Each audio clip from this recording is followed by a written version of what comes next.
Tuklasin natin ang siyensya. Daigdig ay sasaya. Salamat sa siyensya. Ngayon, alam niyo na kung ano ang kuryente, ha? Ito yung resulta ng pagdaloy ng electrons ng atoms sa mga wire o kable.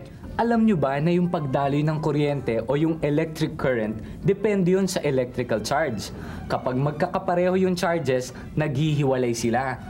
Pag magkaiba naman, nagdidikit sila. At kapag sa isang bagay, mas marami ang electrons kesa sa protons, negative na ang charge nito. Kapag mas kaunti naman, positive. Ayon nga dun sa binasa ko kagabi, yung mga bagay na ginagamitan ng kuryente katulad ng ilaw tsaka yung mga kagamitan sa bahay, dumadalo yan sa isang circuit. Secret book? Hindi, siret daw. Ang sabi ko, circuit.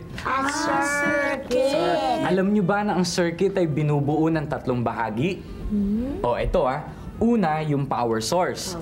Pangalawa, itong conductor. Conductor. At pangatlo, itong load. Yang load ang ginagamitan ng kuryente para gumana. Tingnan nyo? Mula dito sa negative terminal, dadalo yan papunta dito sa load.